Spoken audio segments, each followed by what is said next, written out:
What's going on, everybody? It's your boy JC. You got Mr. Smitty Rock, Dre the Geek Diaries, and Nah, the geek dad, bro. The geek dad. We're going with Dre the geek. Geek Dad. That's what I am. And then you got King Bob. We're doing our Kliq talk. We're discussing stuff like we really don't have an agenda tonight. The agenda is Christmas. That's what it is. Yes, So, sir. let's get into it. So, what did you guys pick up this week? Wow. I'll check that. Hang on. Well, you saw right before we went live, you guys saw these two. Those are cool. So these are Evil Ghosties. Evil Merry Ghosty. early Christmas to you too, Ninja. Hey, Ninja. What up, Steph? This one is his creamsicle one, and it won't do it justice on here, but this thing has a wicked glow to it. That looks pretty cool. You can't really tell, but this thing You can will tell. I hold can the see glow for a crazy amount of time. This is like an early run, and it's got some imperfections in it from the early cast as they were perfecting the initial blank cast. But I picked this up this week. So those two were parts. I had a lot come in this week, actually. I got the Martian toy release of the Playful Gorilla Micro. That was pretty cool. Yep, it's his color set or color wave, which is the black and that green.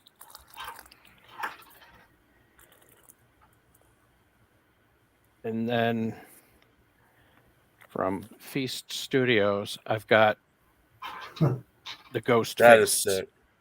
That looks cool. And he comes with the knife. That's awesome. very cool. What's your favorite scary movie? So Hello, me. That kind of looks like the one from Scary Movie. I think that was the inspiration for it. But that's it's Frank. I'm going to mess up his last name, so I'm not going to say it. But one of the artists, he's a custom artist. Does a number of. He's got a couple of figures that are that way that are really cool, but tend to be a bit pricey. But I pulled the trigger on that one as a pre-order. Is there anybody in here that did not see Spider-Man? You haven't seen it yet? Haven't I'm seen going it. on dude. I'm doing Christmas Eve and Christmas Day. Okay. I'm probably going to go New Year's weekend with Liz. I'm That's gonna go what see we're it talking. again probably this week. I'll probably see it again. Hey, I now saw that mini puff looks cool. I will Hey, say Nadia. this was probably the best Spider-Man that I've seen. Hell yes, I agree 100%. 100%. So I'll put it on that pedestal. And stay till the very, very, very, very, very, very, very, very, very end. That, Very, very, very, very, very, very, very, very, very end. I will say that. Because people left like right as the movie finished. And I was like, well, dumbasses. I've seen a bunch of people leave when the end credit scene actually happened. No, see, I didn't have that. They left before that. They left as soon as the movie was over. The movie stayed dark. What? And I was like, what is going I on? mean, it's a here? Marvel movie. You The gotta expect- uninitiated. It's sold out. How many Damn. tickets, Steph? Tiny, let me tell you something. I had the same issue here in Charlotte, North Carolina. I had to get tickets for Saturday, my anniversary with my wife. I had to get those tickets that day for my daughter and I. It was for her birthday because her birthday was on the 1st of December. And we're trying to get tickets again. And they were like matinee for like anything regular you can get tickets for. But if you try to get tickets for like RPX or IMAX, good luck. It's like sold out till the first of the year. Dude, that's why I waited to go until Christmas Eve and Christmas Day. Yeah, that's true. That's a good Christmas time. Eve, I picked my seat, and when I bought my ticket about a week ago, like about a week or so ago, there was like nobody in that theater. I mean, I'm sure it probably filled up since then. And then Christmas Day, I'm like one of like the only people in the theater from when I bought my ticket. That's pretty dope. Like I'm hoping, like I said, I'm hoping that we can get to go see it again. Because I told my wife about it, and she was like, she's interested because she saw we both saw in IMAX, Far From Home, and she liked Far From Home. So I'm hoping that we could all go and see it again. Nadia, how are you doing? Welcome in. What's up, Nadia? Damn. Well, Tiny, you know what? I hope you enjoy it when we get live chatted again and we do it live. You come and tell us what you thought about it because I like I said, I definitely enjoyed it. What's up, I will. Joseph? How you doing, sir? Hey, Joseph. I will say this: as far as my pickups, my wife picked up my anniversary gift on Saturday. She went and got me my box of comics, which was awesome. I got a lot of good first issues I've been wanting to read. Then I went yesterday to go see my comic dude. I picked up like 4 issues that they didn't have in my box, and I got to read Marvel's Devil's Reign, which is fan-freaking-tastic. I'm telling you, people, you need to, if you're not reading any current stuff, if you're a New Yorker, which for 2 of us in here, or for 3 of us in here, that actually should be a book you need to read. It talks about basically every New York superhero in the modern era. Hold on real quick. Robert, what are you wearing? That's not allowed in here. I like how we didn't do this during Smitty's thing, but during mine I cut off. Well, anyway, I want to keep going. So, I'm sorry. All right. So I'm gonna say I had a Spider-Man-esque pickup. I got my John Jonah Jameson to finish off my Armadillo. That's kind of cool. He comes with actually 2 head sculpts, which is really good. And Amazon had them for $17. So Not bad. Not bad for a Build-A-Figure piece. What did you say his name was? J. Jonah Jameson, as in John Jonah Jameson. I thought it was Jeff, but I like Webman. And then I got the Webman, which I've been wanting to get this, and my comic book store had 1 left, and I scooped them up. I had a little bit of credit, and then I got the rest of it. But yeah, this is like a weird, because y'all know I'm collecting Spider-Man, so I had to get him. And then I got, like I said, Devil's Reign, and then what was the other thing? My friend set and fig pin stuff for me from New York City Comic Con, so I got the Subway. If you haven't seen it, this is the Subway edition fig pin. That's cool. And then I got the limited edition Statue of Liberty, which I've been really wanting. So this is definitely cool. Yeah, Spider-Man does rule. Been a fan. This pin came just in time out of my Panini box. My boy went to the Good Smile booth at New York City Comic Con, and I'm mad because he could have got me 2 other Nendroids I really wanted, but he got me this, and I appreciate it more than he knows. He got me Itachi, which I missed the pre-order from Good Smile. So I'm a huge Uchiha fan. I have the tattoo of the curse mark on my body. So this is something that holds a little bit more of a special place in my heart. He comes with Susanoo. And I was like, man, this is a dope Nendroid. And I think, I did get the augmented suit. I have Christmas gifts, but I can't discuss them because I don't know what all of them are. So I will post that on Instagram and tell you guys later. The hell is this? Would you send me it, Smitty? Was the Amazon treasure truck. Oh yeah, I do that. That is great to have on your phone. Hey, folks, if you don't have that, they give you some great. They just put up, what was it, the Spider-Man No Way Home Amazon pin sets, and they actually are really, really good. I have this one, which I want to get rid of.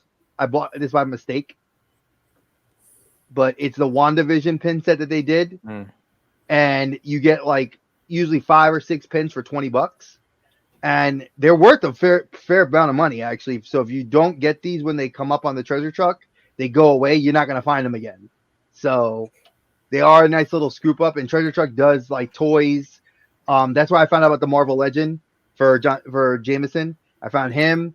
I found G.I. Joe Classified. You can find a lot of good shit on that treasure truck app. Maybe put that in the chat so they can see it themselves too. I can't get into my IG to pull it up. All right, hold on. Folks, if not, we'll put in the description of this. At Maybe the end. wait. Maybe I can log into YouTube. Hang on, I can do that off my I was phone. like, I can do it if you can't. Let me try. So how's everybody's week been? Crazy. And so I love that. I have that. I got to put that together, Bob. Dude, Love this that. is let's just say I've fallen headfirst into the Lego. So did I. You and I both rabbit fell hole. into it. Well, I was doing stuff for Christmas, and I got my Christmas stuff set up on my TV stand now. But There it goes. I bought this one. No, there's one I want on Amazon, and if I have enough money after I pay rent and everything on Friday, I'm buying it. It's the Sesame Street house. I saw that at Target, dude. It's I want that. $129. My daughter, I know. little Peanut, wants it. And I was like, you'll eat all the miniatures, but it looks so cute. Like I really It really does. want it.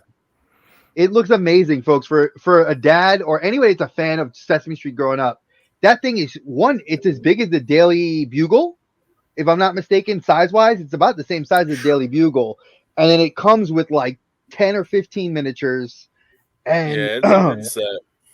it's a beautiful. I want to set. build one, and I mean, I have real estate I can clear out to actually display it. I need So I'm to do probably that. going to do it. I just had to make sure I have the money for it. And this came in today. We are Groot. Little baby Groot. Wait, for my anime fans, I forgot to show you guys this. I did forget one thing.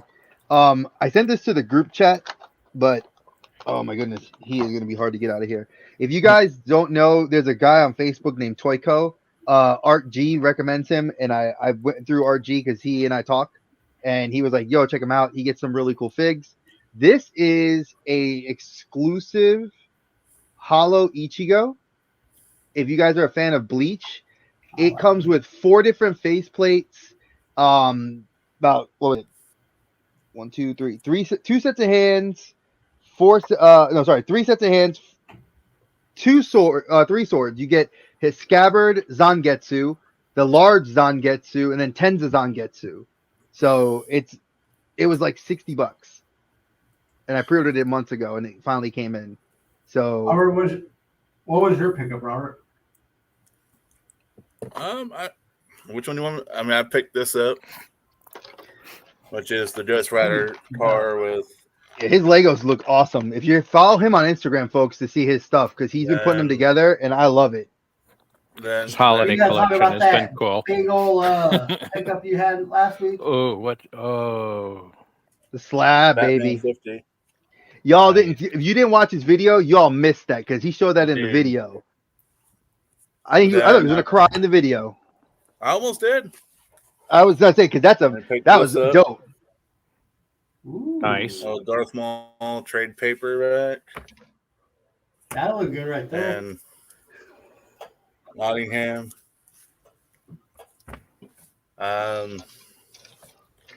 Picked up my mini puff that I won in a raffle on Instagram. cool. Very cool. Christmas stuff. Actually, I have more coming in. I finally found the Cobra Kai pops that I bought. I bought those on Whatnot. Bought the Glow in the Dark Cosmic Captain Crunch. Oh, that's cool. That'll be Nadia. here soon. Do you guys see Nadia on Instagram as Elliot from ET? Then we got our Spider-Man pen from Zanini box. But this one got me pumped because I'm hoping they'll bring out more in the next couple of months.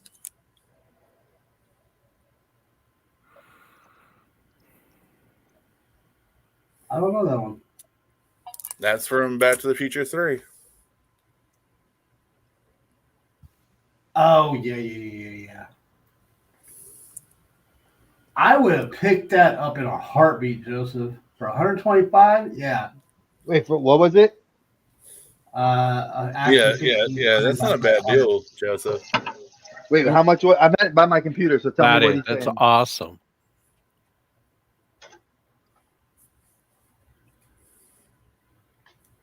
All right, what did Joseph Grohl say? Because I heard there was something that I missed. He's seen a action figure at a card show for 125. Oh yeah, if it's Bret Hart, I would have got that because that's a rare thing. That's a rare. He hardly signs anything. Yeah, and he's not. And since he's had the heart attack, he's not going to be at shows often. So that's actually something cool to snatch up. I will say, And at 125, that's not a bad deal at all. the card? How was the card? Did the card look good? If it was It's an action figure.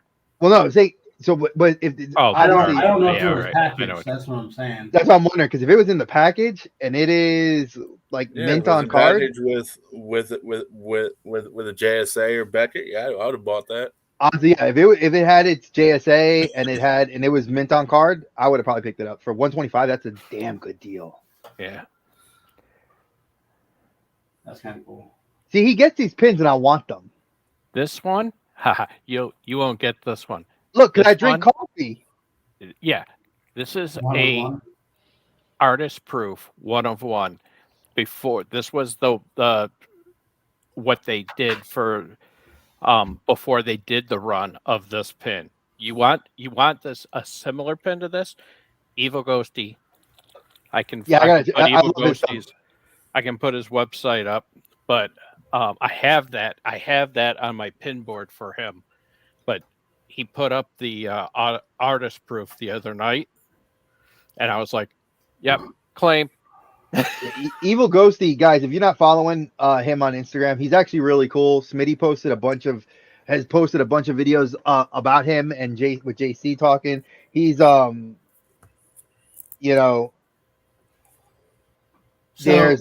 like good shit.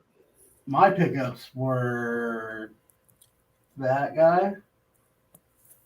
Wait, I can't see. Darth Maul? No, Anakin with the helmet. Oh, that's the one. Ooh, those are cool. That's the one from the box, right? The Smuggler's Run? Yeah. The Smuggler's Run box? Yeah. So as you can see, no, this one was Walgreens. Oh, Walgreens? Okay. Yeah. Right here is the coffee guy. Nice. I need that one. So this was I gotta get it. The only one I don't have on here that's over on my desk is the Halloween one that he had, and I've got it. I just haven't put it on the board yet. Ah, Django. Yeah. Jango Fett. Nice. Can you guess how much I paid for both of these? You went to Walgreens? $10. No, it was a buddy. I'm gonna go with $10. $5. Well, I mean, Funko's market's dying. I mean, everybody is. Let's be realistic. I mean, if you're a fan of Funko Pops, I mean, it's a rarity. Like they're not really worth a whole lot. The ones that are out there that are worth a whole lot, people are not parting with them. That Jango Fett is worth $150 on its own. But you're an out of box collector, so it devalues it once you. Yeah, but once it's out of the box, it's like driving a car off the lot. You devalued it. You can get it out of the box and keep the box in good condition. Because I opened it with the card. As long as the box is mint, you're good. So yeah, it's a minty box.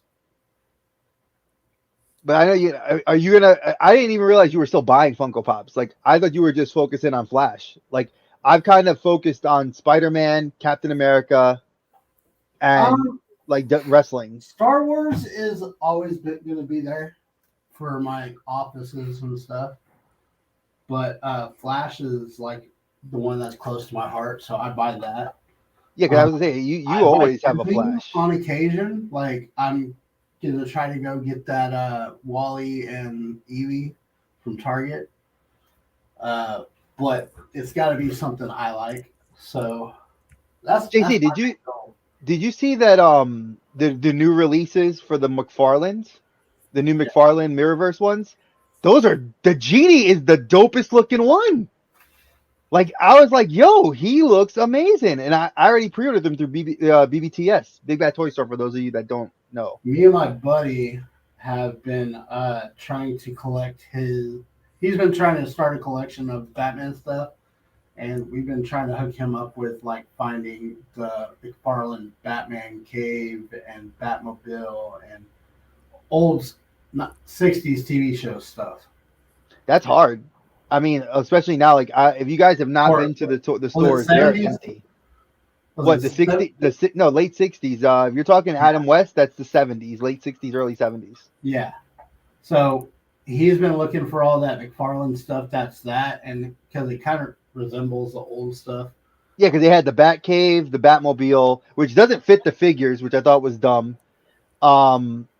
They did the Robin, Batman, Joker, and they made a Chase Joker. And they made a Riddler because that's the only one we haven't found yet. Because we found Wow, everything I didn't even know they made a Riddler. That's Yeah. pretty crazy. That's the only one we haven't found. Is I'm talking about the McFarlane toy, not the Pops. No, I'm talking about the McFarlane toys. Like they only made as far as I've seen at Targets from other people like hunt videos, they only had 3 figures, 4 if you count the Chase Joker, See, because yeah. it's the Cesar Romero Joker, and I mean to get a Burgess Meredith Riddler would probably be dope as hell. Because I mean those were, oh no, Burgess Meredith wasn't the Riddler. He was Burgess Meredith was Penguin in the 70s.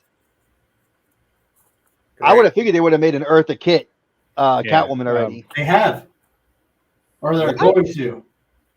Yeah, they probably are going to, because I already saw the new Batman movie stuff that McFarlane put out, which is going to be Batman, the Riddler who looks like a terrorist, and Catwoman, and then they made a Penguin figure by McFarlane for the new movie with Robert Pattinson.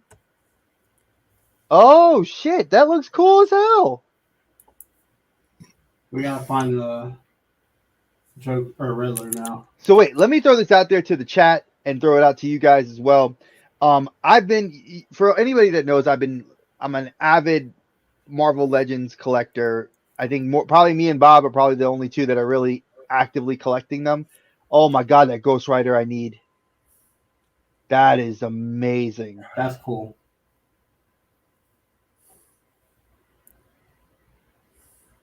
That's cool too. My boy DCA bootlegs hooked me up. So you like the Ghost Rider, Andre? I do, because I'm a big fan of Ghost Rider. I Here may we have an go. extra one. We gotta talk then, bro. We got to talk. But as everybody knows, I'm a big fan of Marvel Legends, and I've been trying to go. My dumbass years ago was huge into the Spider-Man stuff, and I sold a lot of it off, and now I'm recollecting it as a dumbass. And I made a comment in a video about that I shouldn't have done that. That people shouldn't do that. If anybody has a homemade suit Spider-Man, message me on Instagram, because I am having the hardest time finding one. Hey, there's my wife. Hey, there's my girls. I made they got a good awesome pasta fagioli in the kitchen, so they're gonna eat. By the way, we have to shout out our DM, Kyle. The baby's born. Baby was born. Nice. So Big shout out to our DM Kyle, man. I have a nephew now, so I'm excited. Or I had a nephew, but I have another nephew. He's got He was 9 pounds 2 ounces. He was huge. Dang. wow, Peanut. Big You boy. look, you got competition.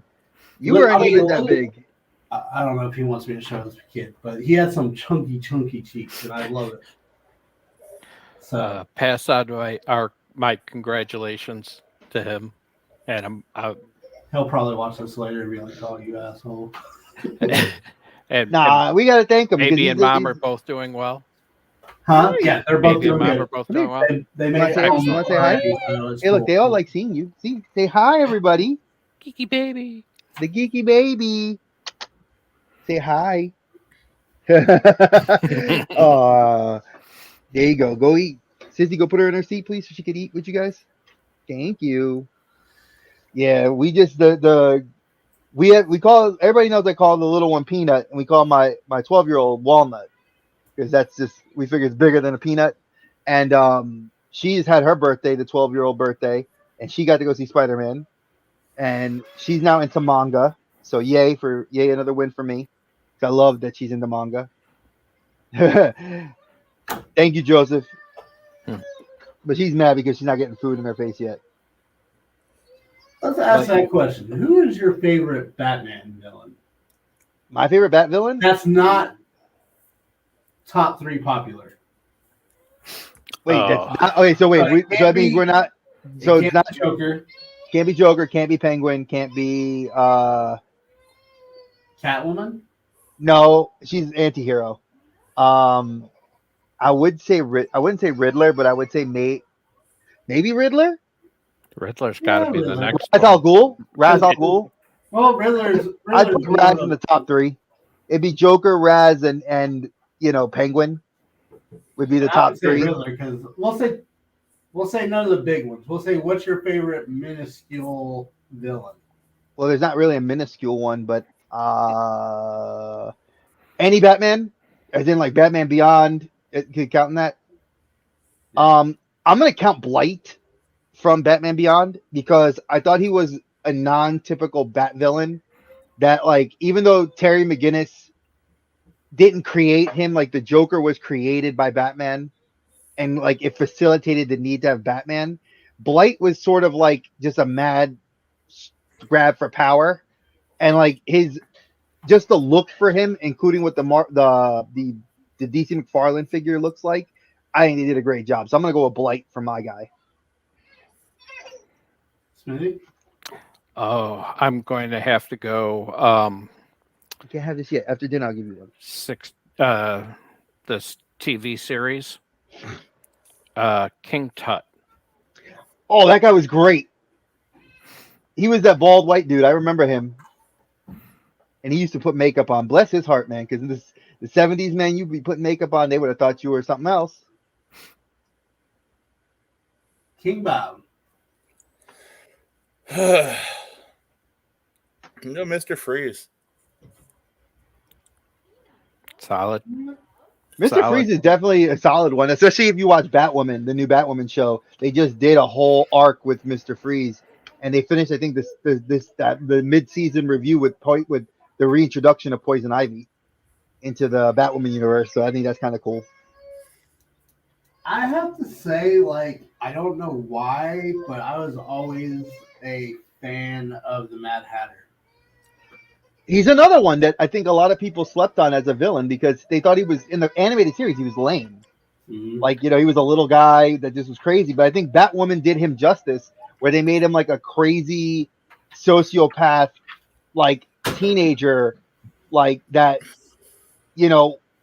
wanted to be heard and was told that he was crazy and was locked up in Arkham. And then when he left Arkham, they were like, well, I'm not crazy and stop calling me crazy. If you play the Arkham Knights games and Arkham City games, whatever, the Arkham games, he's really nuts in that one. I love it. What about Victor? You could have said Victor Zsasz too. Yeah, Victor He's Zsasz. another one that would be, or what was it? The doctor, the crazed doctor from Arkham. Hugo Strange. Hugo Strange. He's another one that you could say is a good Bat villain because he facilitated the Bat villains being there. And yes, I am talking about Batman, even though I'm not a Batman fan. But because if you don't like something, you have to become well-knowledged in it. Well, it's actually funny. I kind of like everybody's picks because, I mean, it wasn't a classic. All right, nobody went Riddler. Nobody went Two-Face. Nobody went Ivy. Or Clayface. Or Croc. Or Harley Quinn. Or Harley Quinn. None of us went for that. I went for Blight because, like I said, he's such a. I would have even gone for Ink because she was a cool villain too. But I think his most formidable opponents were like the Riddler, Joker. Ra's al Ghul. A lot of people don't talk about Hush because they don't read the comics, but he was a formidable. Hush was good, but then that means like you could. But then why don't you talk about Calendar Man? And you could talk about Two-Face. Like that's another one that a lot of people slept on. I mean, you saw him in the Heath Ledger movie, The Birth of Two-Face. And he was I mean, better. Honestly, I think Tommy Lee did Jones better, did a better too. job. I think. who? Wait, you thought Thomas Paine did a better job, Bob? No, Tommy Lee Jones. Tommy Lee Tommy Jones. Lee did a Oh no, good Tommy job. Lee Jones did a great job, but I think But see, I I didn't think- like. See, in the same breath, I didn't like Carrey's Riddler. Oh no, Yeah. you No, hush see, your I mouth. like Carrey's Riddler because of the line. You hush your mouth on that. Because Jim Carrey's Riddler had that one line that I've said for years, where he's like, "For if knowledge is power, then a god am." And he like said like a long no. I. Was that over the But- top? I couldn't tell. Great damn line Jim Carrey had. But I love also Carrey. during the party scene, they're talking. He's going toe to toe with Bruce, and that then turns to the girl, and he says, "How's my mole?" See, No. Since Jim you said Carrey that, brought the Riddler to life, in my opinion. Oh, he did. It's a lot of a lot of people Sorry, wanted Smitty. Neil Patrick Harris to do the Riddler. I was about to say, I can see that. let's see what I- our recast would look like for the villains. Because See, I've heard Neil Patrick Harris was supposed to do it. I'm sorry, Smitty. Just that was No, the one it's- I remember. that's fine. I mean, I can see him doing it. He is that dynamic of an actor. He can pull off the serious tone, but then also in the same breath have that comedic relief that's needed with the Riddler. I think that would definitely would work. Ooh, the Penguin. That's enough. See, we were saying that we were avoiding that, Thomas. We didn't want to go for like the big name, like the big ones. We were going more of like the low key villains that Batman kind of maybe didn't fight all the time. So like we avoided the Harleys, the Ivy, Black Bane. Black Mask. No, see, Black Mask wouldn't have been. I don't think he's that big. I think he's more of a Nightwing villain than he is more of a Batman villain. Because he's in I Bloodhaven. did like Nightwing a little bit better though. That was my thing. I mean, if you look at Black Mask, I mean, he's been a villain in the Batwoman universe now for what? He was all season 2's villain for the TV show, and he did. The guy that did it did a great job on it, for Black Mask. And I think that in Birds of Prey, which I hate to talk about that movie because it was terrible, I think that what was it? Oh God, what's his name? Why am I? Ewan McGregor did a terrible job as Black Mask, because Black Mask is supposed to be that hardcore gangster when he has the mask on, and when he takes the mask off, he's supposed to be that suave, multi-billionaire, like I have this whole thing on lock, and be super egotistical. And he didn't make any separation. You know of who did better as Black Mask? Andrade El Idolo. I was gonna say, what was his name? Oscar something from Wonder Woman Oscar Isaac? 84.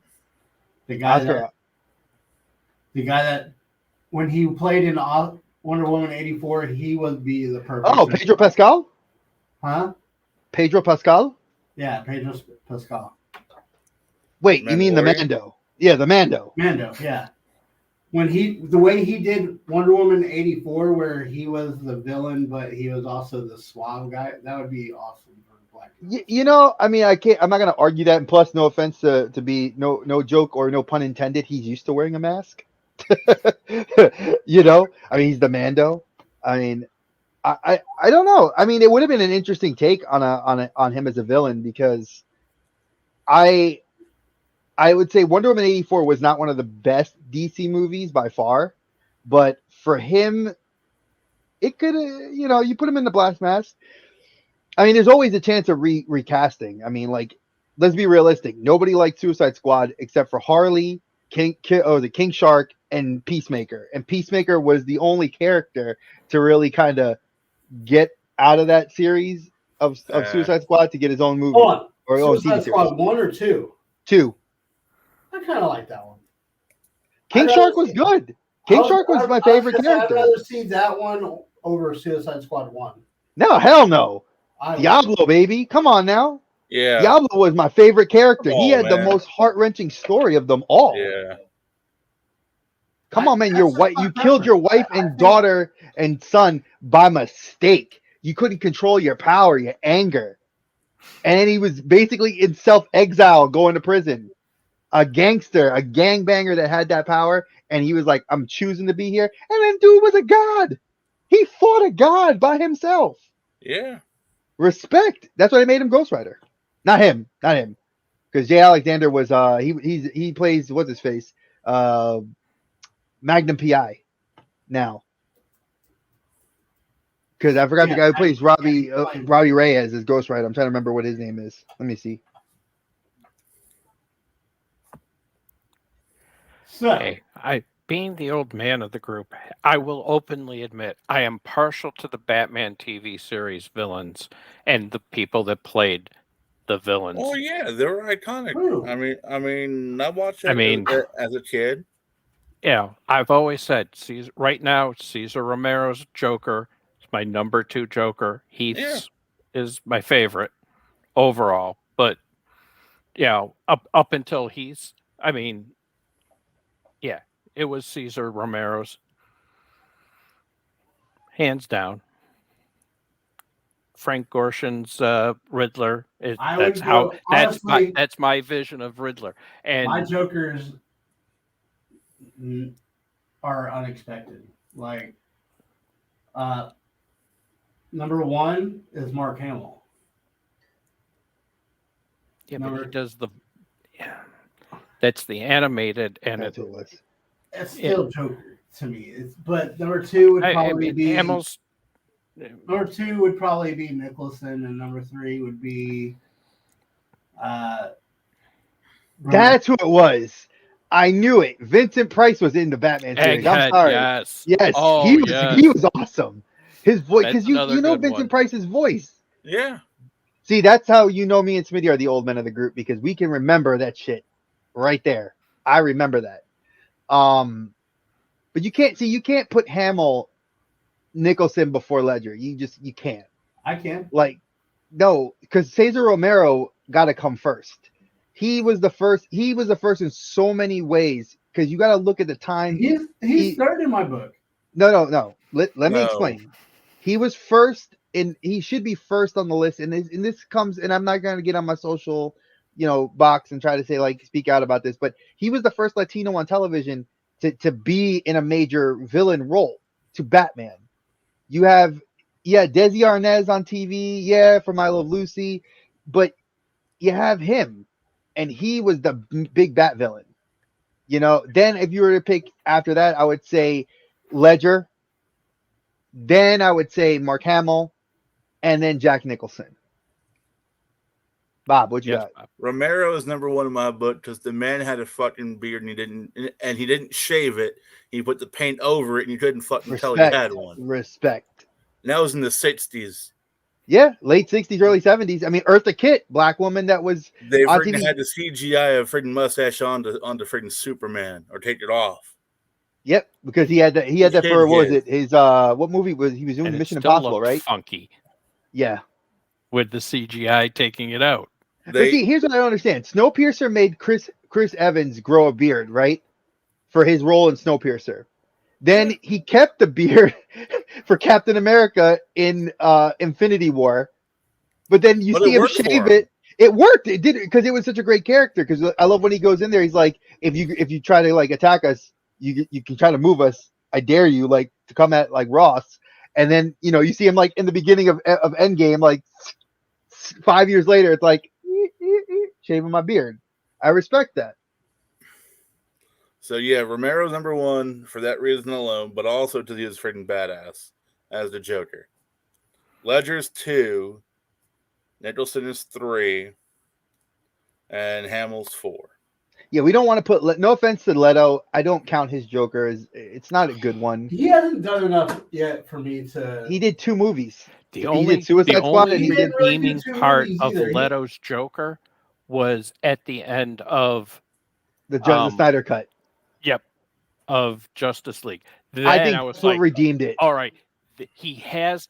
I was like, this version has possibilities, but of course it's an alternate reality. I mean, right now, it's still at the end of the list. That's what I'm saying is he hasn't done enough to be the Joker yet because you say he was in 2 movies, but it was only like a cameo, honestly, because it wasn't 20 Oh, seconds. he was in Suicide Squad. He was listed as a main casted member. It wasn't till you have him in Justice League, the Snyder cut, that he was a cameo appearance at the end of the movie, which really in the Batman nightmare sequence, he was nobody cared about Bruce Wayne's Batman. It was all about that Joker monologue. It was that monologue like I was like, okay, Leto. I don't love you, but I like what you did with this version. And plus, we all know that Joker that Leto was. So hold on, really, let me was ask really this Tim Drake. question. Are you guys saying Leto above Joaquin Phoenix? I haven't seen Joaquin's Phoenix I version because have the Joker on I that. almost don't want to see it because I'm not sure I'm going to like it or not. I think And- you like it. It's no. very mental. All right, let me ask you this, Smitty. I'm gonna tell you because you know JC and me have very radically opposite views on movies. I'm gonna ask you this: did you like Gotham, the TV show Gotham? Overall, I mean, I never finished watching it, but yes, what All I right, watched, then you I will like did. you will like the Joker. If you don't Okay. like Gotham, you will not like this movie. I liked this movie more than I liked Gotham, but there were aspects of the Joaquin Phoenix movie that made it so weird for me to appreciate like him as a Batman villain. Like, because for a Batman villain, you figure that this movie would have touched on Batman being part of the reason why he was crazy. And it's an alternate take on him being a Batman villain because it's not like he was thrown into the vat of chemicals at Ace Chemicals. It's completely like JC said, it's a psychological mind screw. And I remember telling the wife about it, and I was like, "You want to come see this movie?" She's like, "Nah, not really." You know, and a lot of people that watched it said it was a good movie to talk about the abuse of people with mental health problems. And I'm going to be very honest, it was a very good movie to talk about that. So if you can appreciate that sort of level of psychology behind it, then you will like this movie. Well, that leads into a lot of, I mean, even the animated series take on Joker, True. which is Mark more Hamill. the psychotic. And Joker. really, if you go to the DCEU, that whole like Yeah, Batman animated, I mean, because Mark Hamill has been pretty much done the voice of Joker for all the movies except for like maybe 3 or 4 movies, if I'm not mistaken. But when you look at it, he is quintessentially known as the voice of the Joker. You know, like we all know he is like he's Toyman in the Flash. He's, you know, he was Toyman in both the Flash series. He was, you know, Joker. He's Skeletor in Revelations. I mean, he's notoriously a great villain. He was even in Labyrinth, that new Labyrinth CGI series on Netflix. He played the villain in that one too. I think he did an excellent job in The Kingsman. In the King, what movie? The Kingsman. The very first Kingsman movie. I forgot he was in that too. Yeah, he played the mad scientist. Yeah. In the very first one. Yes. I have to rewatch that. that movie. Good call, JC. I totally forgot about that he was in the first one. Because I'm like, the only one that people really talk about was like that end scene where you know he goes the guy goes crazy and has to fight in the church. And then like you talk about the second one because the second one was like, you know, just I thought was better. And then now you have The King's Man, which comes out tomorrow. I know, I'm excited. I know I don't know if my brother wants to go see it. My boy was talking to me. He's like, "Yo, we may go see this for my birthday." I was like, "If you want to, I'll go see it with you because I kind of want to see it too." Because I know that. Well, because the wife she's not into like the action chopsocky, like she's not really into those kind of movies. She'll see them every now and then for me, and she goes really just for me.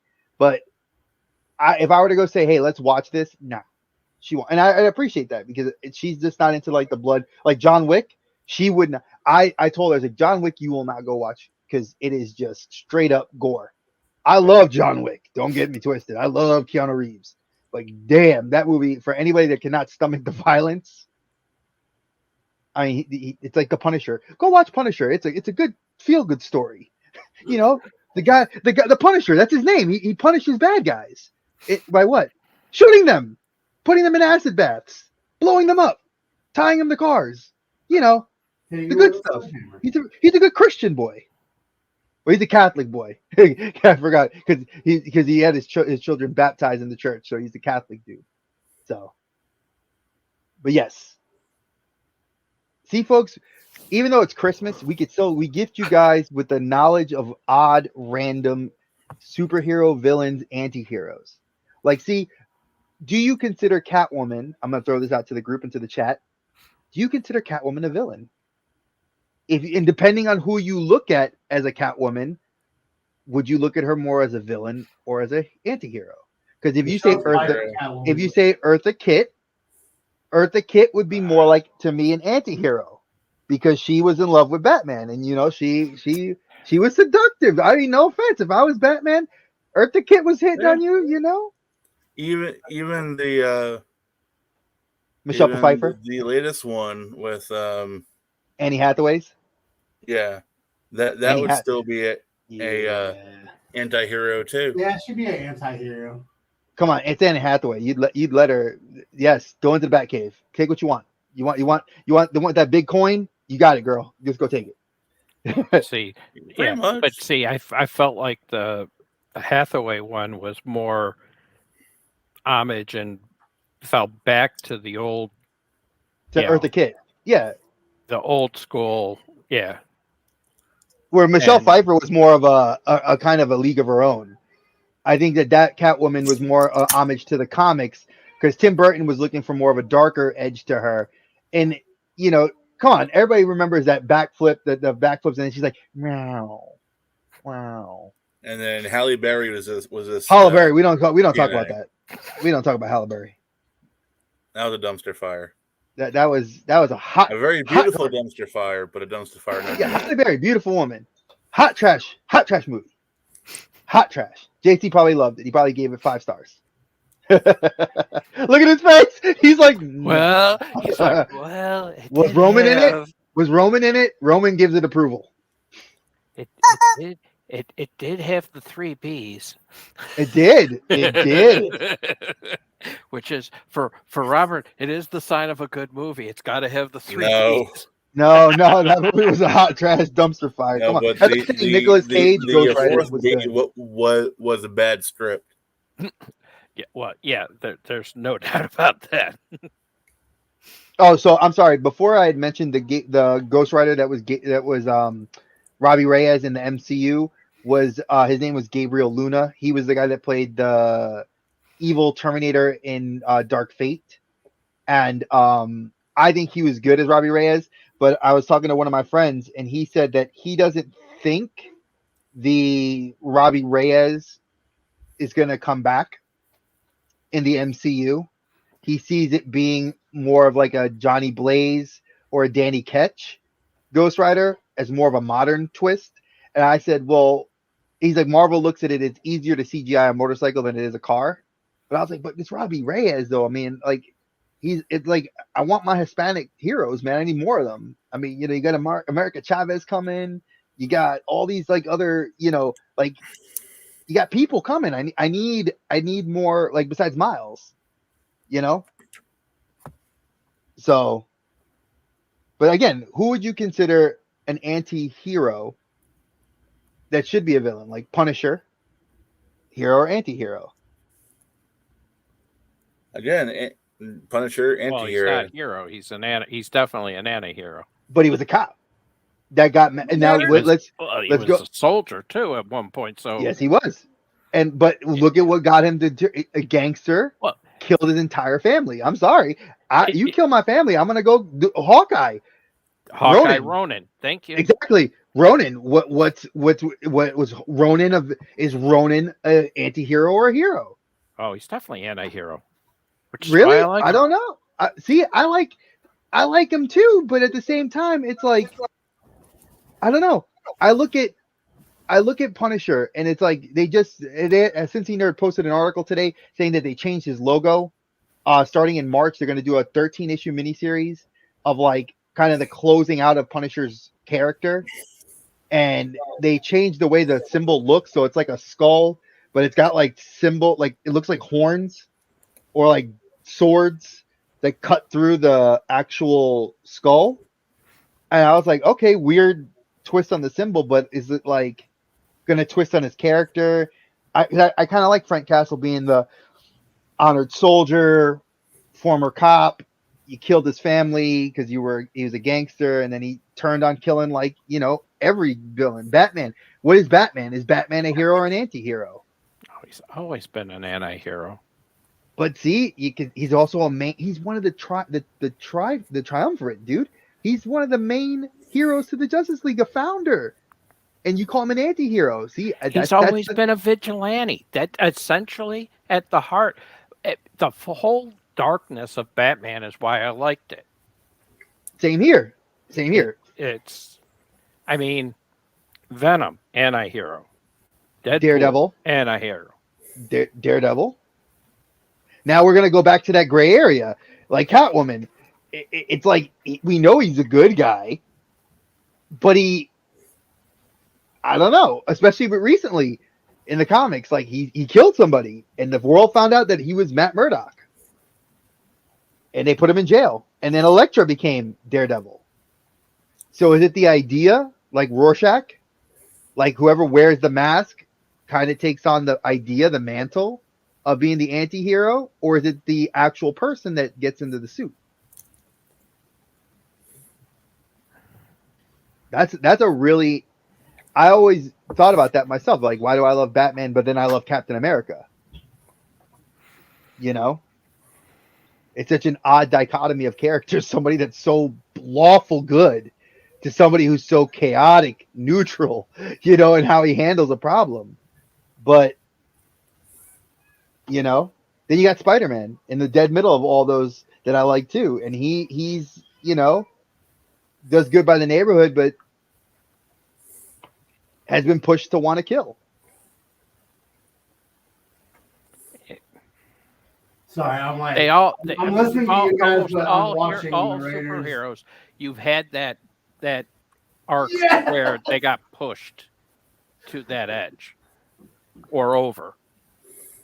Oh yeah, but then it goes into that. Let's look at the one good day, or one bad day, like the Joker said in that soliloquy in The Killing Joke. All it takes is one bad day to turn a good guy bad. That's what he tried to do. That's what he tried to do to Gordon, right? Bob yeffed it, which I already know that I'm right on that one. But it's like, think about that. Any hero could turn like that if you give him the right push. Even the Joker, Heath Ledger said it. All it takes is a little push. Yeah. And the world goes crazy. And it's true. Think about that. Yeah. I can see it. I mean, it's funny because it's Batman never used guns, right? Never, ever, ever used guns. That's what people say. But if you're really a true Batman aficionado, he did. Look at the old Detective Comics stuff. He did. Look at Batman Beyond. He did. Look at Thomas Wayne. He does. But even Thomas Wayne Batman, what did it take to turn Thomas Wayne to be the man Thomas Wayne was in his universe? The death of his wife and his son. A good guy can look turn. at it that way, Thanos was an anti-hero. Hell no. That is a despot He was fighting for the sociopath. survival for his planet. That's what it was. No, he was not. No, he was not. He wasn't fighting for the survival of his planet. He went to his people saying, we can do this to make everybody equal if we kill off, indiscriminately killing the rich and the poor. Yeah, but if you look at a villain's mind state, okay, That's like Lenin. hold on. That's like Stalin. Wait, Hold no. on. If you look That's at- like Hitler. If you look at a villain's mind state, they're always the good guy. Yeah. Of course, any good villain, that's how you write a good villain. They have to think that they're the good guy, even though they're not. But the premise is that Thanos was not a hero in any shape, way, or form. I don't think so. But He's not an anti-hero, but he's not even an anti-hero. Anti-hero. He is. Thank Even you. with it, what if universe? If his plan didn't work, he fought with the Avengers. No, but the wife said he's an asshole. He's right. She's 100% right. Wait, But- we weren't asking whether or not he was. I know he's not a hero. He's an asshole. 100%. So Straight 100%. now, why from can't he a just be an Environmentalist anti-villain? perspective. Why can't he be an Is anti-villain? Hold on. he or is he? What did you say, Why Robert? not? I said, Bob said it I've good. got to say, JC has a point. Perspective can make a big difference in how you look at any of them. All right, But let's look at Craven. But wait, let Bob. I want to hear. Robert, I wanna hear Bob. let Bob talk. Bob's the anti-villain, and I want to hear what the logic is behind that. I'm interested. all right, All you right, have Bob. your heroes who use violence to save the day.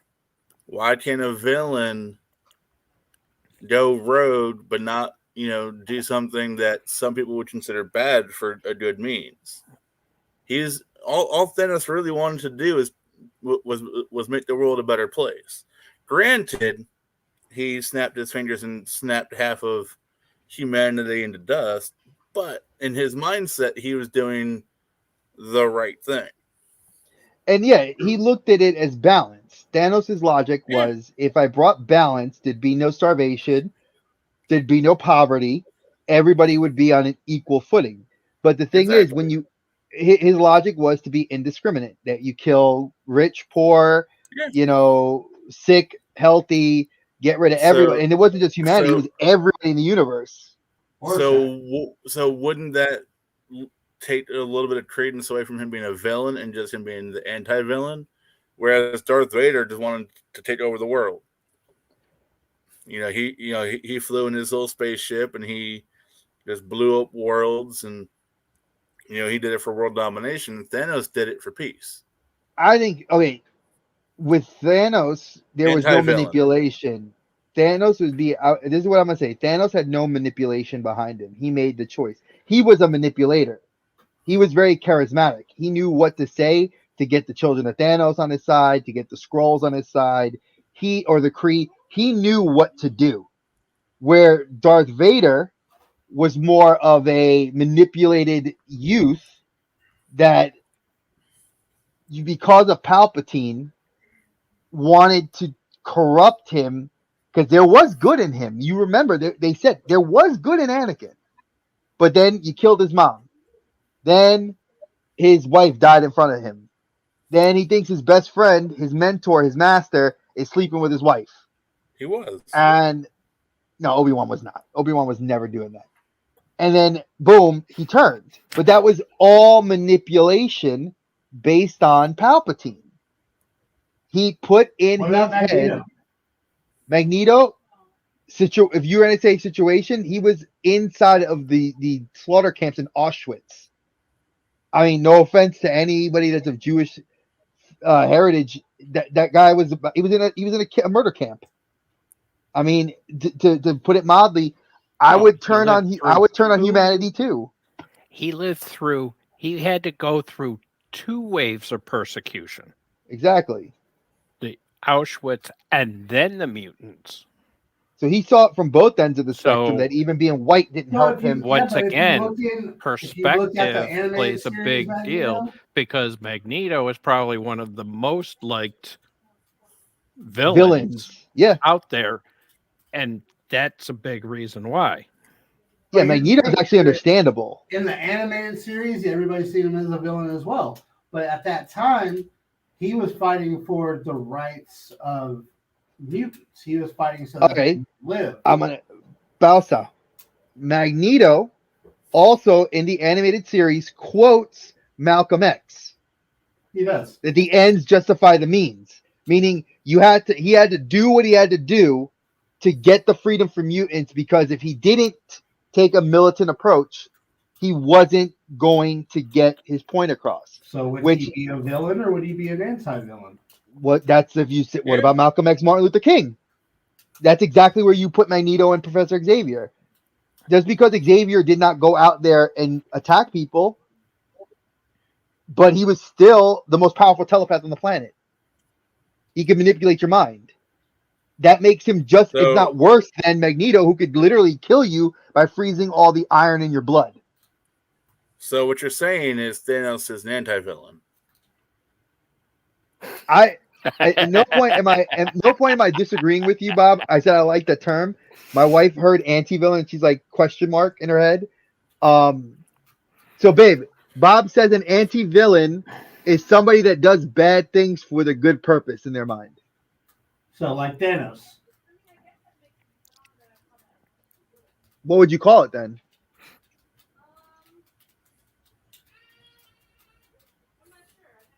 She's thinking about it now because she likes the idea.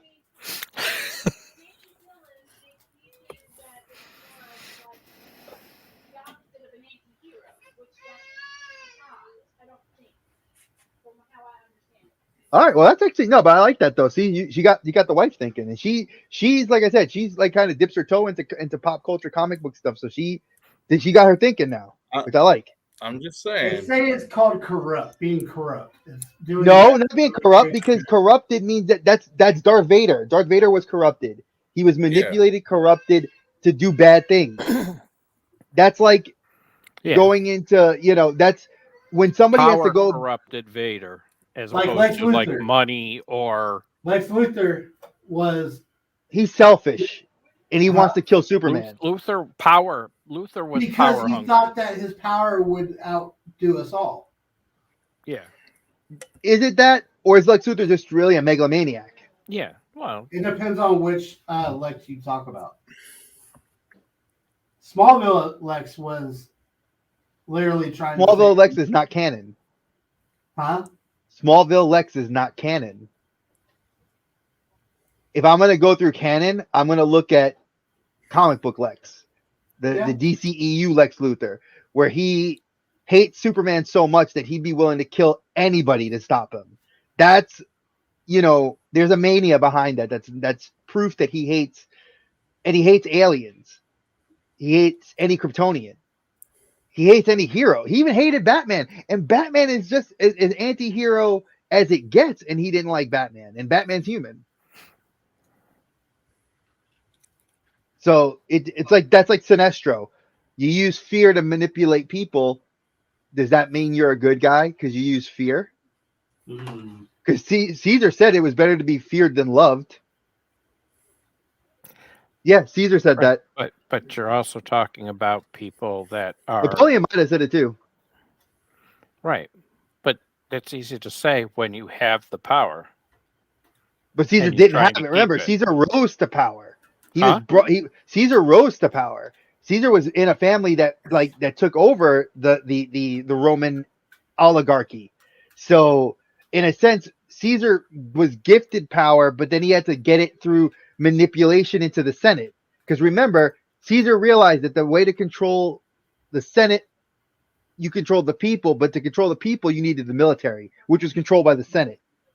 So he knew that he had to. Caesar was smart enough as a politician to control what avenues he needed to get loyalty.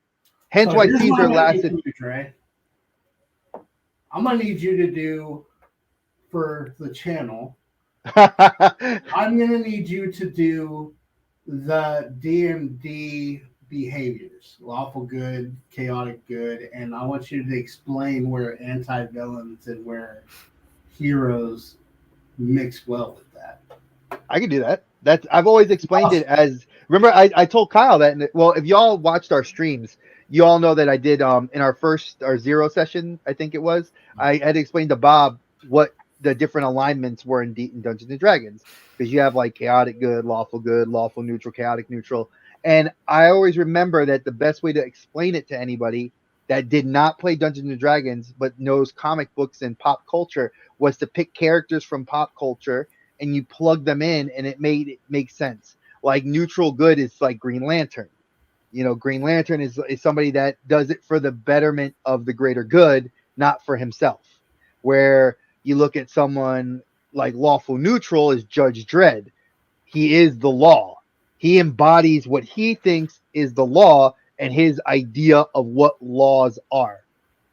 And he'll do what it takes to get it done. And you got lawful evil. I'll do a whole video on this where I'll pick the villains and heroes so you guys can see the actual dichotomies, because like D&D did it like as a little weird map online that you could see like how it points to all this stuff, and it made it more confusing for people.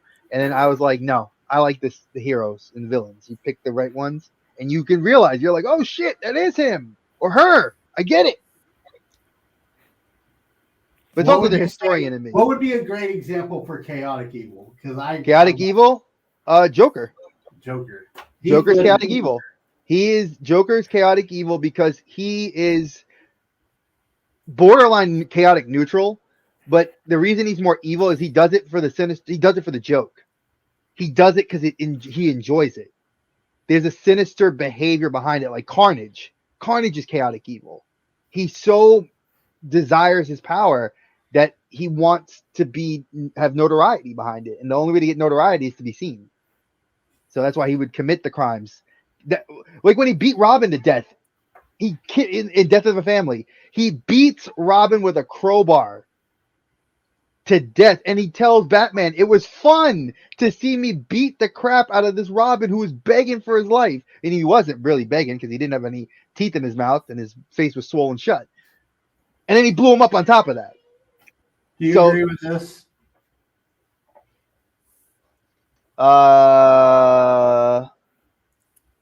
Yes for the first one. No for Doctor Who.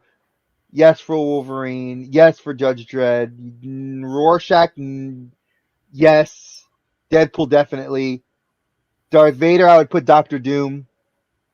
Neutral evil. I would see. Magneto is. He's not selfish though. Magneto's selfless. He cares about mutants. So I would have to recast the neutral evil and chaotic evil Joker. Yeah, definitely. I think thank you, baby. A good example for the most part. My wifey, I love her so much. Thank you, baby.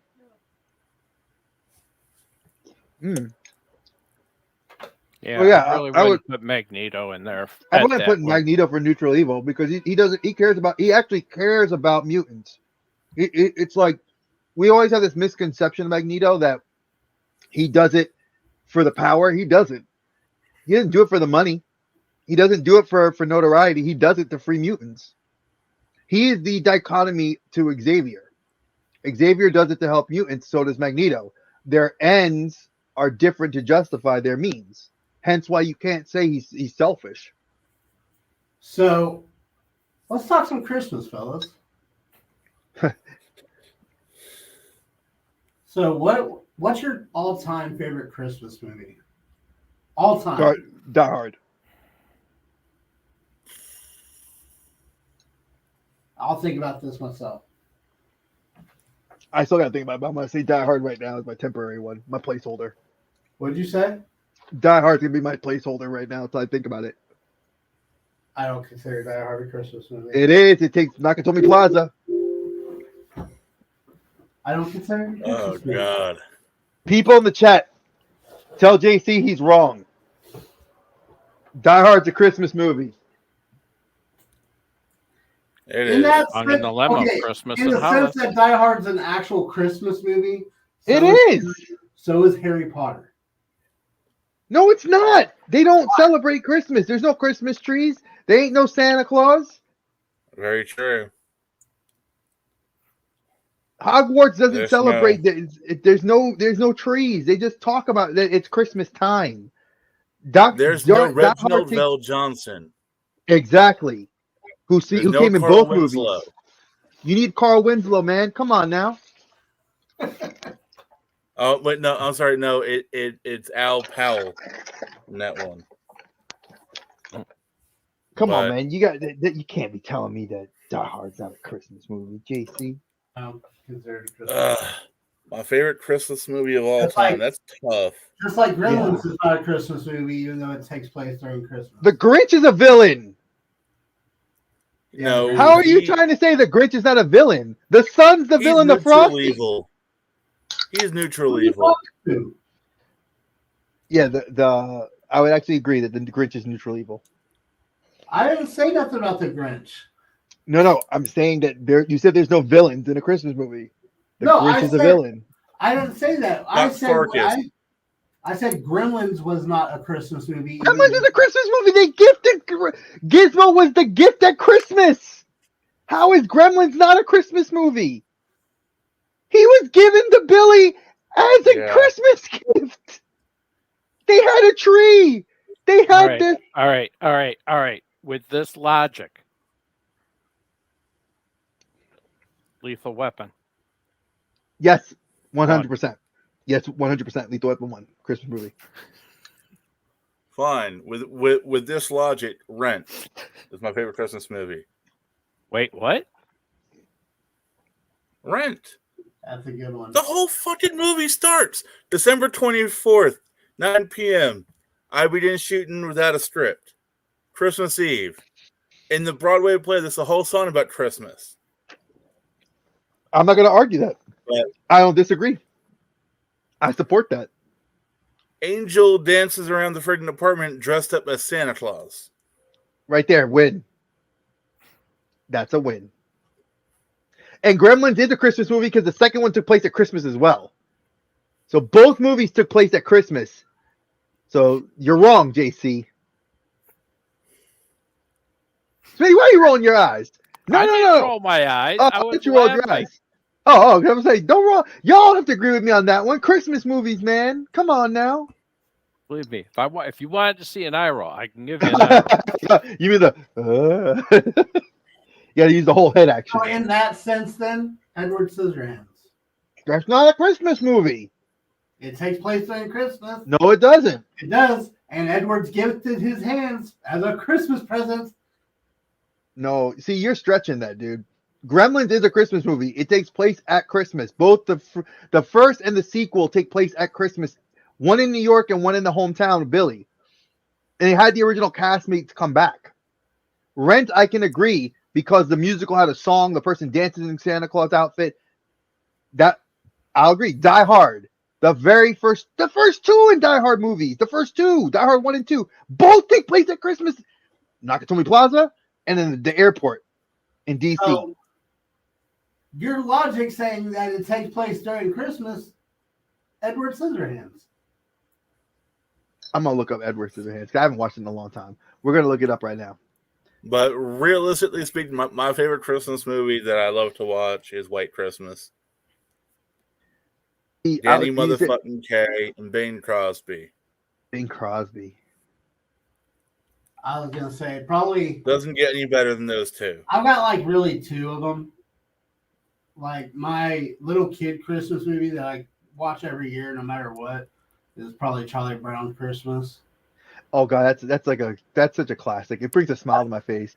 That's one you gotta do. Snoopy doing the little dance with his head up in the air, doing Like the I Snoopy got my dance. Charlie Brown Christmas tree and Charlie Brown Pops over there.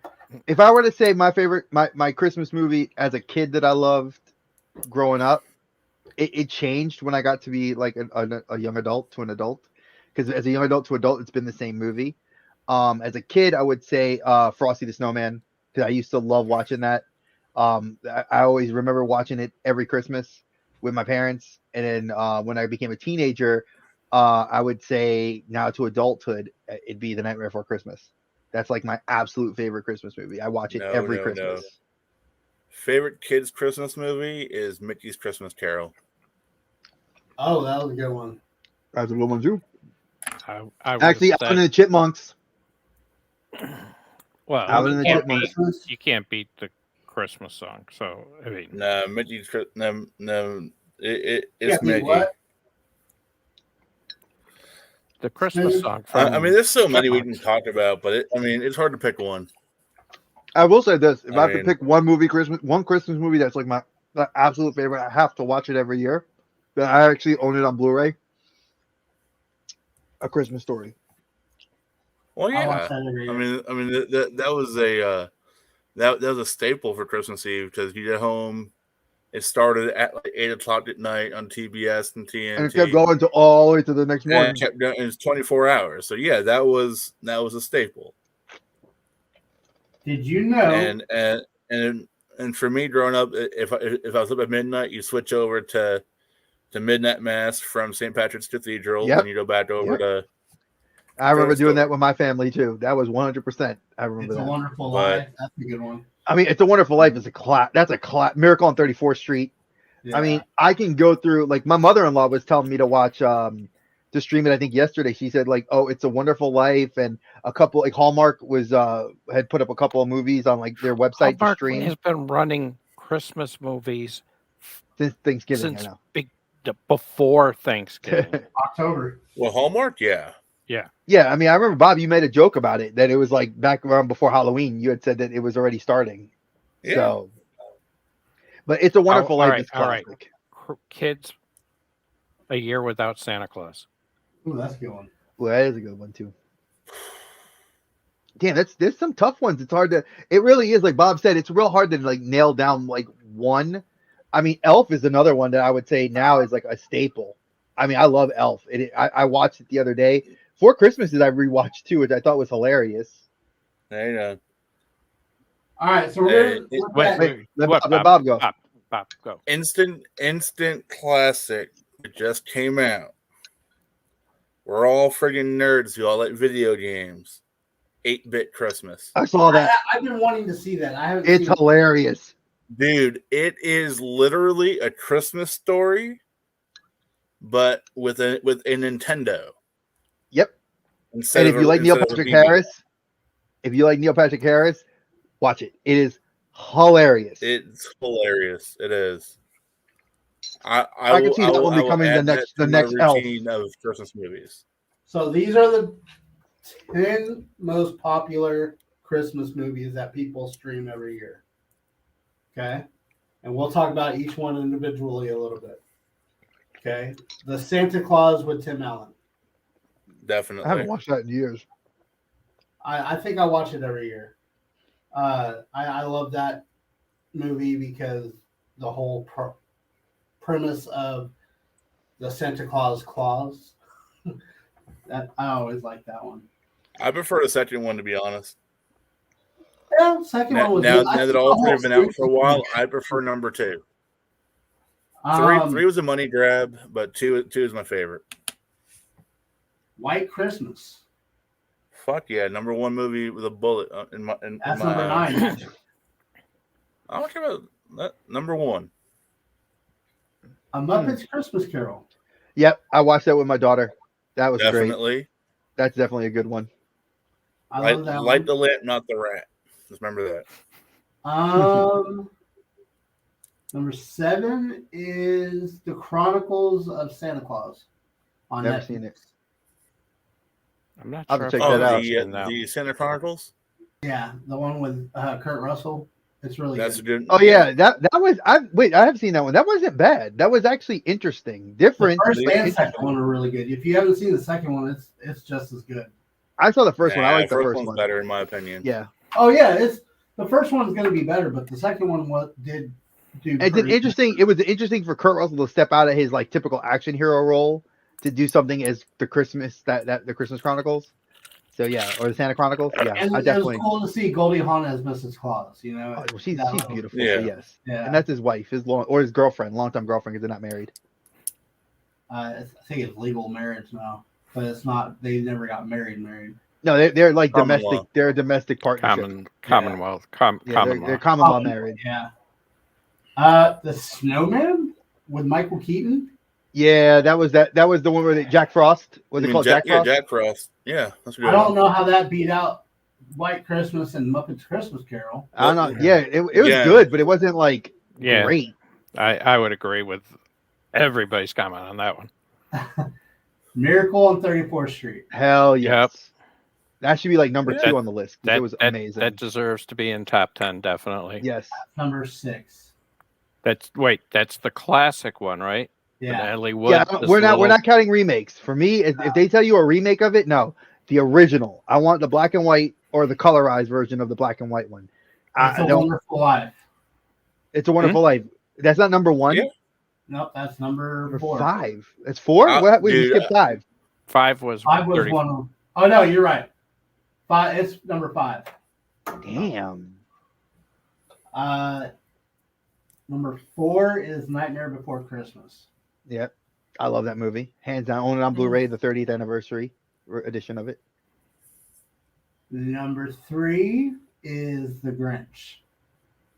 Yeah, the classic. Classic, You're a mean you know. one. I think it's because Mr. it says Grinch. Grinch, and that was the Grinch that stole Christmas. I think it's the new Funimation one. Oh God, no! Wait, you mean no. Benedict Cumberbatch? No. No. That was No. trash. Or Is Jim it? Carrey. Are we talking Jim Carrey? No, it Jim makes- Carrey one was funny. I like the Benedict Cumberbatch The one. Benedict Cumberbatch one was just No. depressing and not funny. Like That one killed me with Tyler the Creator doing Yeah. the Grinch theme. That was just horrible. Yeah. How the Grinch Stole Christmas, the original animated Dr. Seuss. I think has that to might be. It's just the Grinch in general, so I think it's all of the Grinch. I would say if we're gonna count one of those, you got to count the Grinch That Stole Christmas, the animated original from the 60s, 70s. Then you would count Jim Carrey's Grinch. Yeah. As like the second one I would put on that. But yeah. Number 2. Can anybody? We got 2 more. Can anybody guess what number 2 is? One of them is gonna be Elf. Number 2 is Elf. Yeah. And the other's got to be a Elf had to Christmas be story. And a Christmas Story has to be the other one. Nope. What? Wow. Christmas Story didn't make the top 10. It was number 12. What's the one? Well, Number that's 2 because was most Elf. people don't have to stream it because TNT or TBS run it for Right. Yeah, they run it 24 for hours. You don't have to go stream it. Number 1 is Home Alone. Yeah, That and makes it's sense. Has anybody seen the new one? yeah. Me and the wife and the daughters did. That was good. It was good for its own movie. Like it Yeah, it had little nods in it that made me laugh. buzzed. But it definitely was a movie. If you like, for it having the name Home Alone and it being a its own version of it, yes, I thought it was funny and it was good. It's kind of like Han Solo. If it didn't have the Star Wars name, it'd be a good movie on its own. But Oh yeah, because I love Kimmy Schmidt. Kimmy Schmidt was great. She's such a funny. People they sleep on her. She's actually really funny. yeah, And it's like I think they typecasted her as like, oh, she's this sweet little kind of dummy. No, man, she's a villainous like character who is real funny. I liked it. I like the little kid that they got. Oh, the British kid was hilarious. The mom was funny too. Yeah, Like I think the whole group of people were good. they collabed very well. I liked it. Yeah, I like the way it tied its knot at the end. Like it did a really good job of like bringing everything together. So yeah, I 100% was like, yeah, I thought it was good. All right, let's dive into those nerdy sides of you. That frees up. Yeah, he froze up, but we hear you. We hear you. Okay. Yeah, I think something was messed up on my camera. So let's dive into those nerdy sides of you. What was one gift that you got or that you didn't get as a kid that was the nerdiest thing you wanted? I didn't get or I got. You didn't get. Oh, that's easy. Freaking Nintendo. Thank You you. never got a Yep. Nintendo? Hell I got no. one. I got But one for my Christmas. neighbor across the street got one. So I was never home for like months. Bob, you should have lived next to me, bro. I had Nintendo with Rob. I got it for Christmas that year that it came out in '84. No, I never had any of the gaming systems like that. We had gotten the had Master System friends one year who- for Christmas. My cousin. We had So- gotten. I I think every year I wasn't got without one. video. You know, I had games. I just didn't have Nintendo. I had Nintendo. Sega Master System and Genesis and different Christmases. I got a Genesis, a Nintendo, Super Nintendo came out around my birthday in July. I had a Genesis, a Master System, TurboGrafx 16. I got one Christmas with the Never got TurboGrafx that. portable. I think 8 batteries like a mother. I'm trying to think. I had never got the Neo Geo. You know, that would have been one of the nerdiest gifts I would have wanted, but I knew my dad would never bought it for me because the cartridges were too damn expensive. Because Toys R Us used to have that glass case where you'd go get the slips for what you wanted, and they would take it to the register, you pay for it, and then you got to go to the little like side door to pick up everything. And I remember I saw Neo Geo and I was like, Dad, I want one for Christmas. And he was like, how much is it? It was like $700. And he's like, hell no. I'm like, come on, Dad, but the games are like so awesome. I play them in the arcade.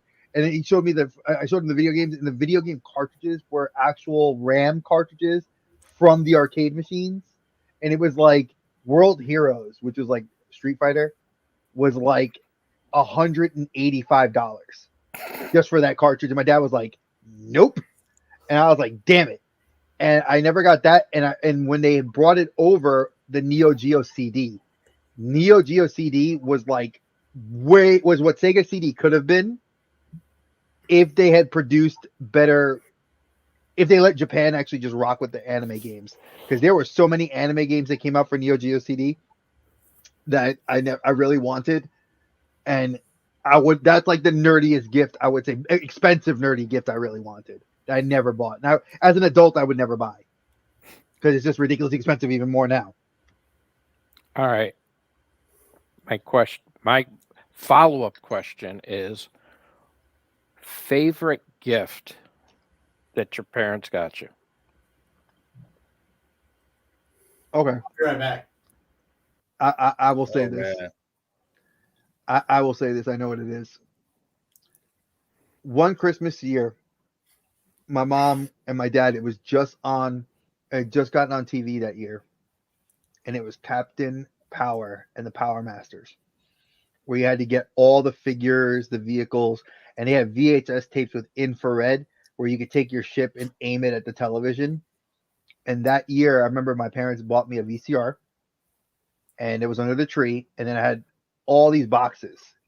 And I was like, what's this? And I opened up, in my stockings were the action figures for Captain Power. So I had Captain Power, the tank guy, the girl, and I had all the good guys and the bad guys, and then I had the good guy and bad guys planes. So I remember sitting in front of the TV with both the planes because they had a little infrared sensor you could shoot at the TV. So I'm shooting with both the planes at the TV. That was my favorite Christmas gift.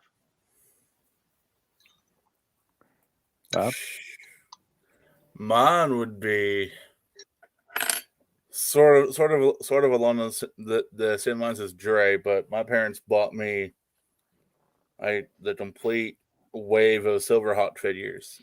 Mm-hmm. Those things were badass. They still are. I just remember them being like chromed out. You know, you had the cool plane with it. Oh, dope as hell. Super 7 better remake that plane as an ultimate. I will get that. Because I already pre-ordered all the Silverhawks. I want those. Quicksilver? Yeah. That was one of my favorites. Then on a different realm, my parents got me like a New York Rangers themed gift. It was like a starter jacket, which obviously, you know, you had to have a starter jacket. As a New Yorker, notice, folks, that's a New York thing. That's not anywhere else. Nobody knew about that. Then my parents got me a whole bunch of like that made Ranger it cards. out to Chicago. Oh, it did? Starter Okay. Jackets, yeah. Then like in the pockets were like these nice limited edition Ranger cards, and then I had like a whole big wax box full of cards. Oh, cool. Yeah. Smitty, what about you, bro?